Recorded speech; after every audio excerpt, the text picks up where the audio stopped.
कर्ज संकट से जूझ रही टेलीकॉम कंपनी वोडाफोन आइडिया को डीओटी यानी डिपार्टमेंट ऑफ टेलीकम्युनिकेशन से लेटर मिला।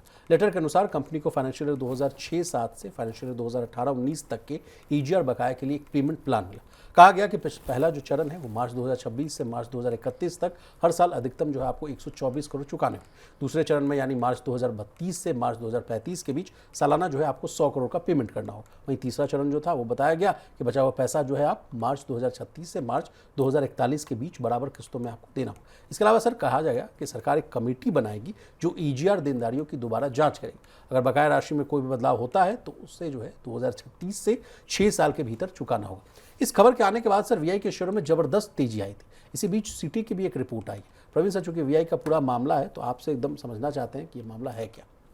नहीं, बिल्कुल देखिए, जब सरकार ने वोडाफोन आइडिया को अपना रिलीफ पैकेज जारी किया तो उसमें चूँकि उसकी डिटेल नहीं थी, सिर्फ इतना था कि साहब जो बकाया है वो 87,700 करोड़ रुपए के आसपास में फिक्स गवर्नमेंट ने कर दिया है।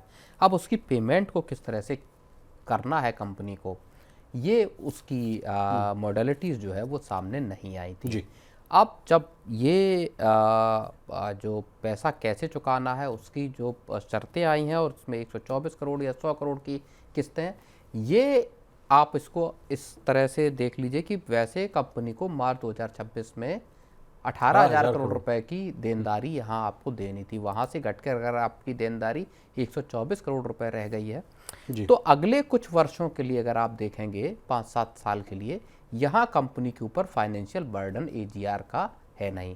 दूसरी बड़ी बात यह है, इसी चीज़ को अगर हम देखते हैं कि एजीआर के जो कैलकुलेशन है, सरकार ने उसमें भी ये बोला है कि हम एजीआर के कैलकुलेशन को देखने के लिए एक कमेटी बनाएंगे। ये कमेटी अगर एजीआर के कैलकुलेशंस में जो कंपनियां मांग कर रही, चाहे वोडाफोन आइडिया हो चाहे एयरटेल हो, दोनों का ये कहना है कि साहब इसका कैलकुलेट करने का तरीका बड़ा गलत है और इसकी वजह से हमारे ऊपर भारी भरकम देनदारी 2006-07 वाला मामला था सर। बिल्कुल। तो अब अगर यहाँ पे कुछ कैलकुलेशन में सरकार बदलाव करती है और उसकी वजह से अगर देनदारी में बड़ी गिरावट आती है तो ये और एक एडिशनल रिलीफ कंपनी के लिए साबित विशाल होगी। जी, अब सर ये कहा जा रहा है कि जो बैंक्स जो है फिलहाल अभी जो है कॉल वेटिंग मोड में हैं। उनको लग रहा है कि अब वीआई को पैसा दिया जाए या ना दिया जाए। तो ये कॉल वेटिंग वाला मामला क्या है सर, ये भी बता दीजिए। और कुछ रिपोर्ट से भी कह रही हैं कि सेबी के माफ़ कीजिएगा, एसबीआई जो है उसके लीडरशिप में कोई बैंक्स आ सकते हैं और वो इनको भी थोड़े सा जो है रिलीफ पैकेज आसपास दे सकते हैं। दोनों मामलों को समझाइए सर, बैंक से जुड़ा हुआ मामला है।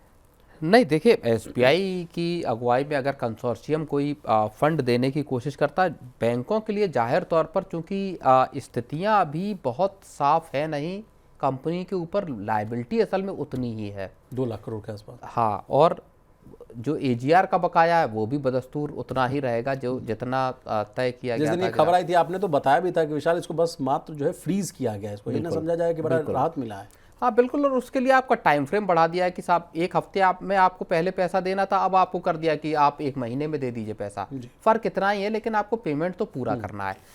तो वो बदलाव इसी चीज़ को असेस, दरअसल जो जितने भी बैंकर्स हैं उनको वो असेस कर रहे हैं कि क्या हमारी फंडिंग देने के बाद से कंपनी के रेवेन्यू, कंपनी के जो मार्जिन्स है वो सुधरेंगे, कंपनी का क्या आरपू सुधरेगा और क्या कंपनी टर्न अराउंड करने के पोजीशन में आ पाएगी। इसलिए बहुत सतर्कता के साथ, क्योंकि आपको सामने दिख रहा है कि एक बहुत बड़ी मुश्किल में फंसी हुई कंपनी है, भले सरकार का फैसला है, लेकिन अभी भी एक लंबा सफर कंपनी को तय करना है। विशाल जी। इसी बीच सिटी की जो एक रिपोर्ट आई है सर, उन्होंने बाई हाई रिस्क वाली जो कॉल दी है और 15 रुपये जो है प्रति शेयर का जो टारगेट रखा है। तो ये देखना होगा सर कि अभी 11-12 के आसपास तो ट्रेड करता ही रहता है। जब भी कोई खबरें आती हैं सर तो 9 रुपये के भी आसपास आ जाते हैं हुजूर, और उसके बाद जो है एक बैग से 12 रुपये के आसपास भी आ जाते हैं। वोलेटिलिटी अपने एकदम चरम पर है, लोगों का पैसा तगड़ा जो है फंसा हुआ है। और कई तो मैं स्टॉक मार्केट एक्सपर्ट से बात करता हूँ तो कहते हैं कि रिटेलर्स का जो पार्टिसिपेशन है वीआई में एकदम मतलब समझिए कि सबसे अधिक है वीआई को लेकर। इसलिए जो खबरें का फ्लो भी रहता है सर वो भी बहुत अधिक देखने को मिलता है सर। लेकिन एक लास्ट सवाल आपसे मैं पूछना चाहता हूँ, 2026 की शुरुआत भी हो गई है, आप कैसे देख रहे हैं सर तमाम खबरों के बीच अब इनको जो ये जो पिछले साल से जो चीखते रहते थे कि भाई हाँ कुछ ऑपरेशनल जो है काम करने में बड़ी दिक्कत आ सकती है फाइनेंशियल 26 से, वो कुछ ठीक होती हुई दिखेगी क्या? नेटवर्क एक्सपेंशन, नेटवर्क में सुधार, तमाम तरह की जो चीज़ें हैं उनमें कुछ बदलाव दिखेगा आपको, क्या लगता है? देखिए, अभी एक तो प्रमोटर ने कुछ पैसा डाला है 5,000 करोड़ रुपए के आसपास, ऊँट के मुंह में जीरा है सर। उसके साथ आपको की जो लायबिलिटी है वो अभी है नहीं, कुछ देनदारी कुछ है नहीं। अब इस 5,000 या 6,000 करोड़ रुपए से काम कुछ बहुत ज़्यादा बनेगा नहीं। कंपनी को अर्जेंटली ज़रूरत होगी 25,000 26,000 करोड़, जिसकी कंपनी मांग कर रही है कि ये बैंकों से कर्ज मिले। कंपनी को उसकी ज़रूरत है ताकि अपने 4G 5G और बाकी की जो सर्विसेज हैं उसको कंपनी अपग्रेड कर सके, उसका एक्सपेंशन कर सके। कोई कंज्यूमर किसी कंपनी के साथ तभी रुकेगा जब उसको वहाँ बेहतर सर्विस मिलेगी, कॉम्पिटिटिव प्राइस पे मिलेगी। तो कोई अगर ग्राहक आपके पास रुक रहा है या आपकी सर्विसेज ले रहा है या उसके लिए भुगतान कर रहा है, वो वैसा तभी करेगा जब उसको आपका प्राइस कॉम्पिटिटिव लगेगा और सर्विसेज बेहतर होंगी। यही मानक है एक आम कंज्यूमर के लिहाज से अगर हम देखें। यहाँ इन मोर्चे पर अगर फंडिंग मिलती है बैंकों से, चाहे SBI का अगुवाई में बैंक कुछ इकट्ठे हों और तब पैसा दें या और बैंक दे कुछ पैसा, लेकिन पैसे की ज़रूरत होगी ताकि सर्विसेज बढ़ें। और जो अभी हमने पिछली मनी सेंटर में भी डिस्कस किया था कि 35 लाख जो है सब्सक्राइबर जो है वो थर्ड क्वार्टर में जाने की आशंका है कंपनी की।